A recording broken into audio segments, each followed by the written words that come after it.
आज के case studies के इस लेक्चर में बात होगी इंटरम मेंटेनेंस की और एलोमनी की। क्योंकि बहुत सारे पति ये कहते हैं कि साहब ये बताओ मेरे को कि मैं अपनी पत्नी को रखना चाहता हूं और मेरी पत्नी मेरे साथ नहीं रह रही, फिर भी मुझसे इंटरम मांग रही है, मेंटेनेंस मांग रही है और एलोमनी भी मांग रही, तो मैं क्यों दूं?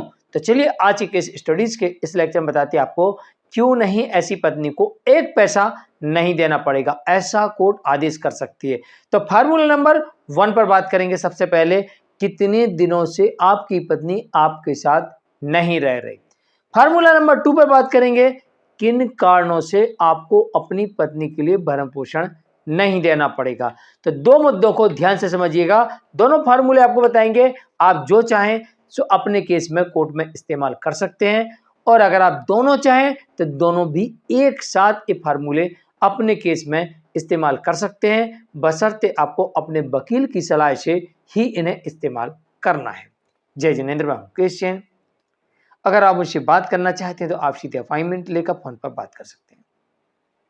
अपॉइंटमेंट के लिए या इस तरह के जजमेंट्स के पैकेज के लिए जिसमें आपको 150 से अधिक जजमेंट्स मिलेंगे या अन्य किसी जानकारी के लिए दिए गए नंबर पर आप हमें एक छोटा सा मैसेज लिखिए, इसके बाद हम आपसे संपर्क करेंगे। वीडियो को लाइक और शेयर करें। चलिए शुरुआत करते हैं। नोट करिए नंबर 1, फार्मूला नंबर 1, कितने दिनों से आपकी पत्नी आपके साथ नहीं रह रही।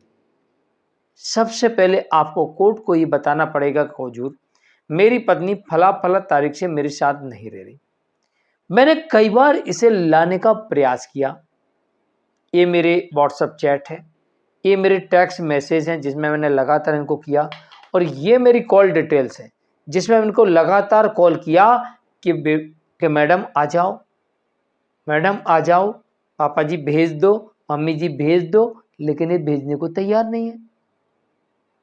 ये ध्यान रखिएगा, टेक्स्ट मैसेज भी आपने भेजे वो भी सबूत माना जाएगा, व्हाट्सएप चैट किया आपने वो भी माना जाएगा, कॉल किया आपने ये भी सबूत माना जाएगा। अब यहाँ पर पत्नी को साबित करना पड़ेगा कि पति और उसके परिवार की गलती क्या है कि जिसकी वजह से उसे ये घर छोड़कर जाना पड़ा या उन्हें धक्के मारकर कूट काट कर घर से बाहर निकाल दिया।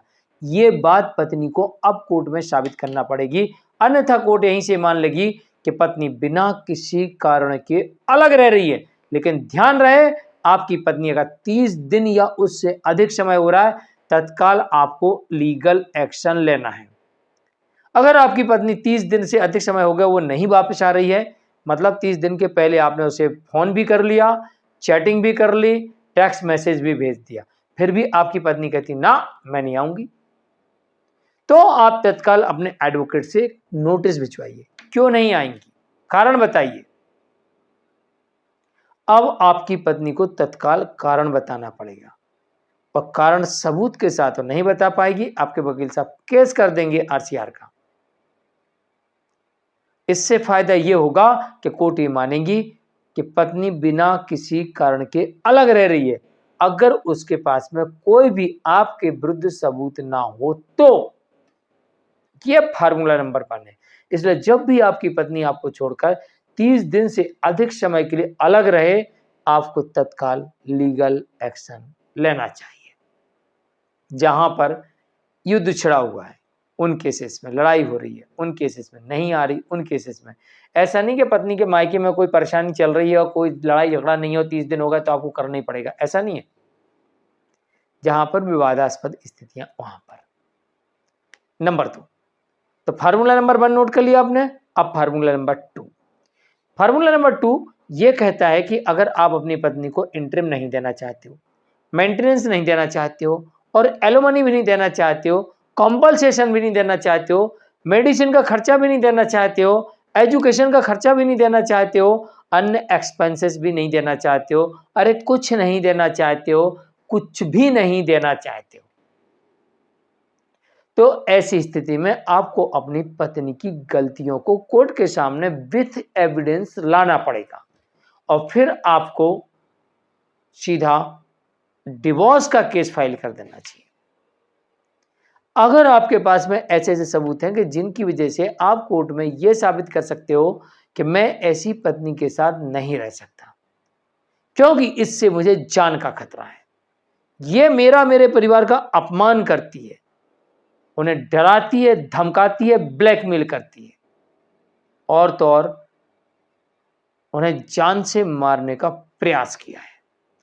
अगर ऐसा आपने विथ एविडेंस सबूत के साथ आप डिवोर्स लेने जाएंगे तो इन परिस्थितियों में आपको डिवोर्स की डिक्री मिलेगी, इंटरम मेंटेनेंस नहीं देना पड़ेगा, एलोमनी नहीं देना पड़ेगी और साथ में मेंटेनेंस भी आपको नहीं देना पड़ेगा। ऐसा आपके केस में कोर्ट आदेश कर सकती है।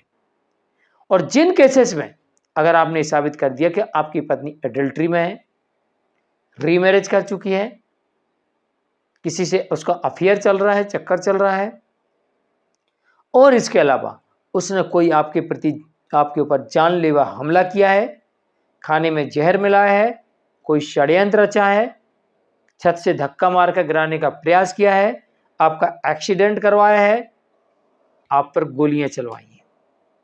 अगर ऐसा कोई भी प्रमाण आप कोर्ट को देते हैं या फिर ये प्रमाण देते हैं कि मेरे घर का ताला तोड़ के घुसी है, मेरे घर में डाका डाला है, इसके पूरे के पूरे कुनबे के लोग आते हैं, मुझे मारते हैं, पीटते हैं, मैं इनके यहाँ जाता हूँ तब भी हमें मारपीट करते हैं और इतना ही नहीं, मेरे पूरे घर पर कब्जा कर लिया और मुझे लात मार के निकाल दिया और मेरा सारा रुपया, पैसा, जेवर, कपड़े लत्ते, जूते, ब्रश, टूथपेस्ट, यहाँ तक कि टॉयलेट की साबुन तक रख ली इन लोगों ने, मुझे कुछ नहीं दिया और घर से बाहर निकाल दिया। तो फिर इन परिस्थितियों में कोर्ट सीधा सीधा आदेश कर सकती है कि ऐसी पत्नी को no maintenance, no alimony, no compensation, no interim maintenance, only for husband के लिए डिवोर्स। हाँ, जो घर था पति का जिससे पत्नी ने उसको भगा दिया था तो वो घर भी पत्नी को खाली करना पड़ेगा और अगर उसके घर वाले रह रहे तो उनको भी जाना पड़ेगा और उस घर में जो सामान था आप उसके लिए रिकवरी का केस फाइल कर सकते हैं और रिकवरी के केस में आपको उस घर में रखी हुई वस्तुओं की कीमत पत्नी या उसके परिवार के लोग रह रहे हैं उनसे वसूल की जाएगी और उन्हें जेल भेजा जाएगा। ऐसा भी कोर्ट आदेश कर सकती है। तो चलिए मिलते हैं एक और केस स्टडीज के एक और लेक्चर में। मैं हूं मुकेश जैन। अगर आप मुझसे बात करना चाहते हैं तो आप सीधे अपॉइंटमेंट लेकर फोन पर बात कर सकते हैं। अपॉइंटमेंट के लिए, इस तरह जजमेंट के पैकेज के लिए अन्य किसी जानकारी के लिए दिए गए नंबर पर आप संपर्क कीजिए। ध्यान रहे, अगर आपकी पत्नी 30 दिन से अधिक समय से अलग रह रही है और स्थिति विवादास्पद बनी हुई है तो तत्काल आपको लीगल एक्शन लेने की जरूरत है, सबूतों को कलेक्ट करने की आवश्यकता है और ऐसे केस में हाथ पे हाथ रखकर बैठने की आवश्यकता नहीं है।